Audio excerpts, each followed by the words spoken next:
Deja? Said Arlene. Vu, I said.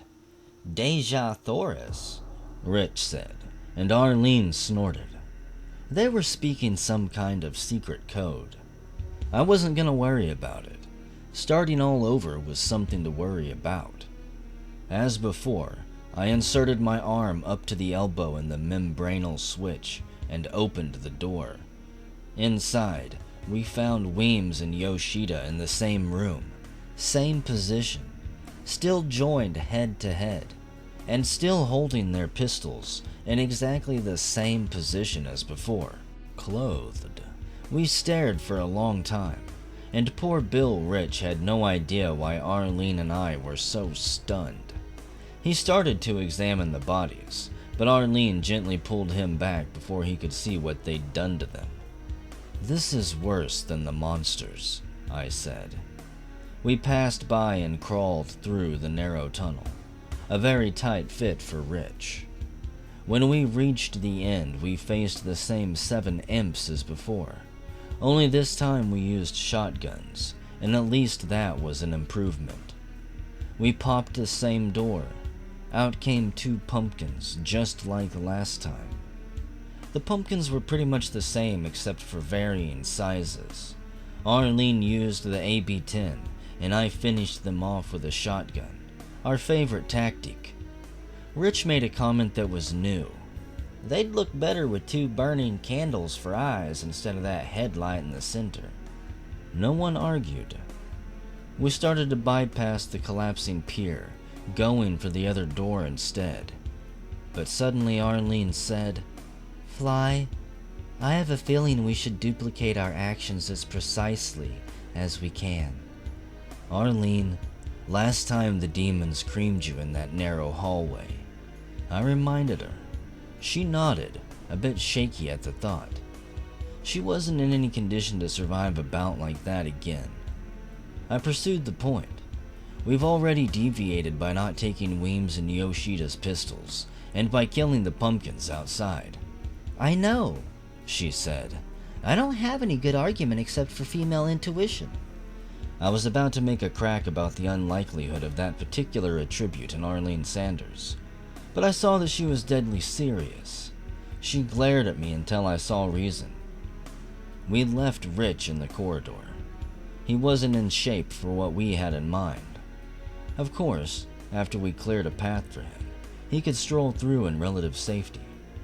We ran like bats out of Demos down the pier, this time charging through the illusory wall of flame and blowing away the imps we knew to be on the other side. There was another reason I'd insisted we leave Rich behind, one I kept to myself. I half thought we'd find a second Bill Rich hanging from the ceiling here. We didn't, and I never brought the subject up to Arlene or Rich. God only knows whether they thought of it themselves. Probably, but they kept quiet as well. We slipped back by the secret corridor and used the same trick on the pumpkins and imps inside the room. It was a lot easier when we knew what to expect. This time, I knew where the last pumpkin would be floating in ambush when I opened the door, and I enjoyed not being surprised. Pop goes the pumpkin. Crossing the patio, Arlene grabbed the chainsaw and revved it up, but she made me promise to start shooting the moment she lost it this time. Except this time, since she knew what to expect, she didn't slip and wasn't out of position where a demon could kick the chainsaw out of her hand. She ducked, she weaved, she sawed all the demons to death. It was hard to believe she'd been seriously injured only a short time before, but having a chance to get it right the second time did wonders for her psychological recovery. We continued up the narrow corridor to the teleport. "So what happens now?" I asked. "Back to the hand again?" I should have kept my hole shut.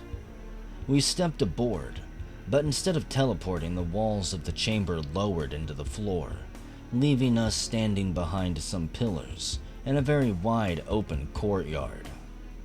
A neat row of UAC boxes stretched across the courtyard before us like a skyscraper on its side. Every box held a 5-pack of rockets. All the rockets in the world. There was also another launcher.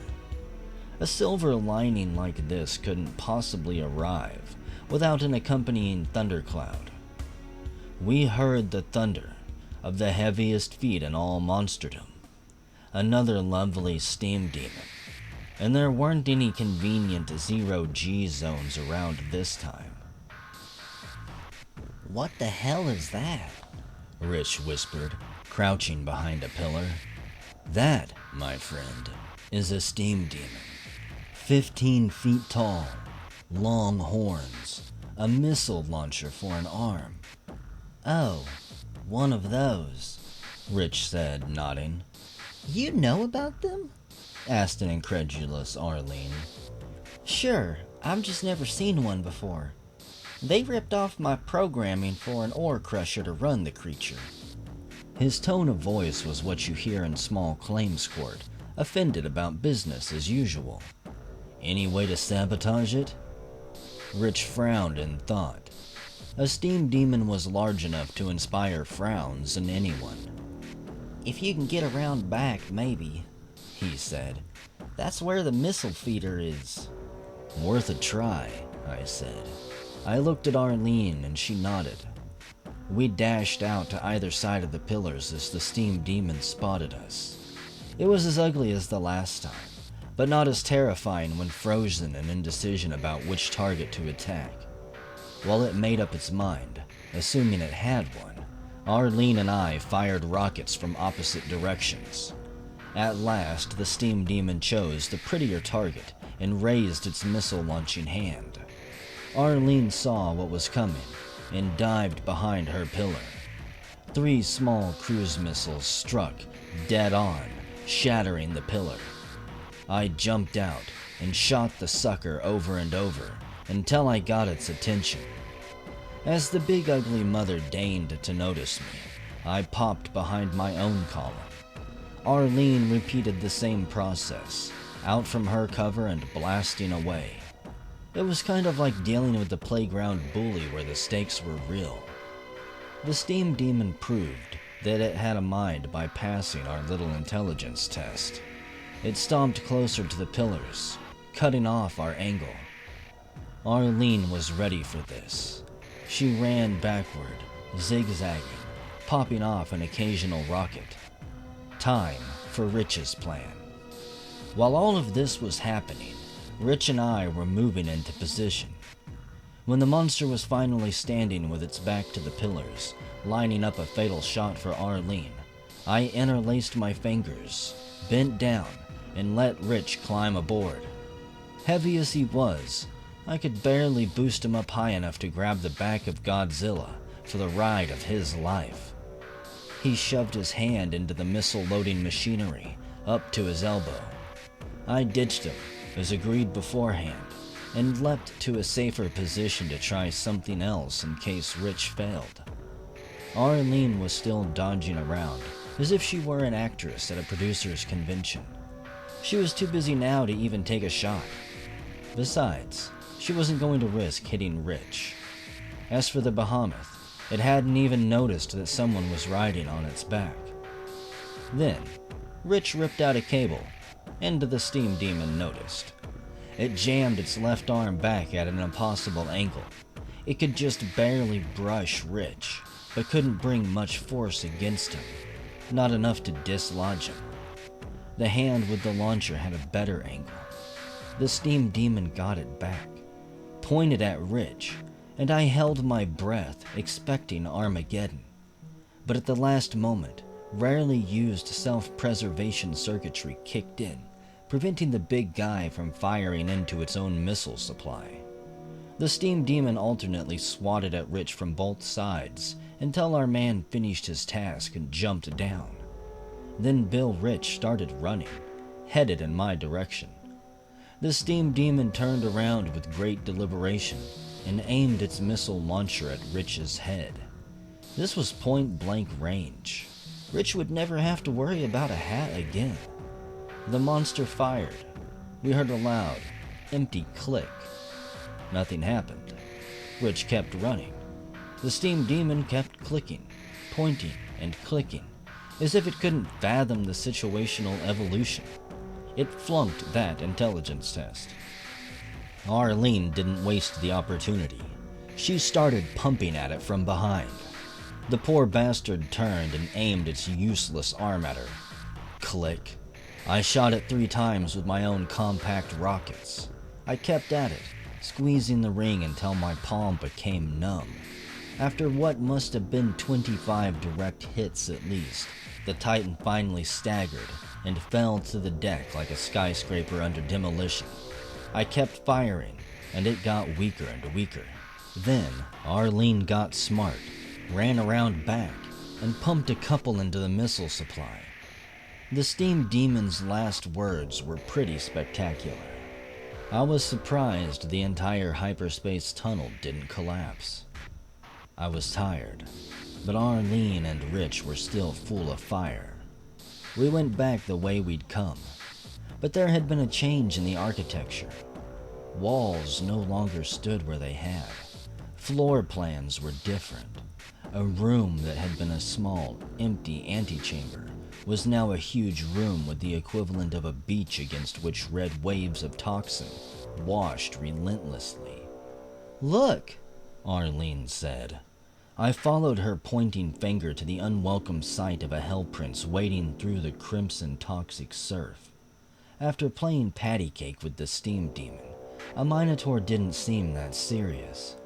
But back on Phobos, Arlene had ripped through a crack to avoid one, and I'd been almost paralyzed with fright. How times change. But it wouldn't do to be careless. We took it left, right, with rockets until it was slagged.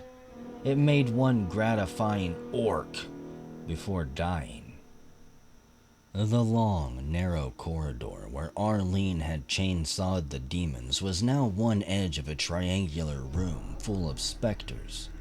We gave that a pass, rushing through before the lumbering, invisible pinkies could avenge their more visible cousins. We beat cleats back to the door leading to the central corridor, and slamming it, jamming the latch with some 10mm rounds.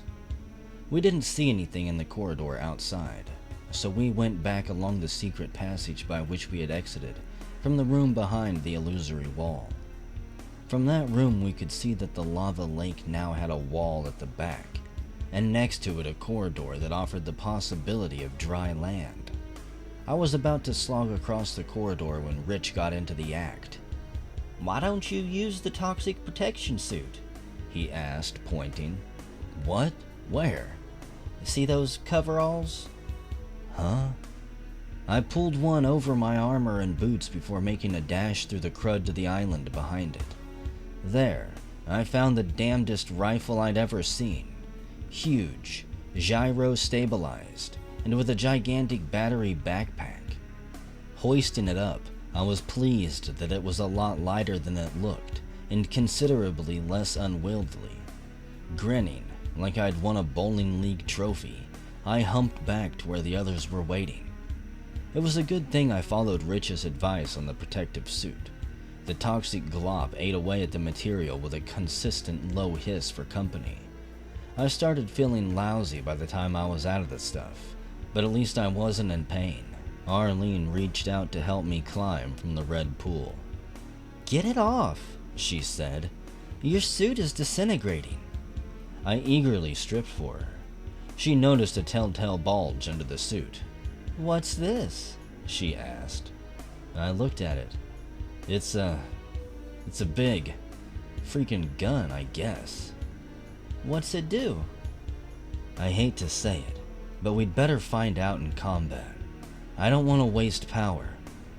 Rich? He looked at the thing and shook his head. My skin was tingling after dumping the suit. We three exchanged that special expression that is only shared by those who skirt close to death. We touched hands, more than a handshake, more like taking a secret oath. There was nowhere to go but back out to the courtyard, and now I was glad we'd already popped the 2 pumpkins. We found another difference in the pattern. A new door next to the old. This one locked. Arlene dropped to her knees and fiddled with it. Bad news, she said finally. I can't pick this one. That was annoying. I'd about convinced myself that she could handle any of these. Surveying the scenery, I noticed a third door on the far side of the courtyard. This place was turning into a hotel lobby. Let's try over there, I suggested. We skulked through the doorway and entered a dark corridor.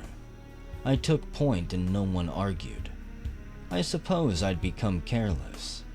I didn't notice the teleport pad until I'd stepped on it. This one was quick, but it made me feel like I wanted to throw up. Suddenly I was standing on a triangular platform directly behind two pumpkins, not 2 meters away.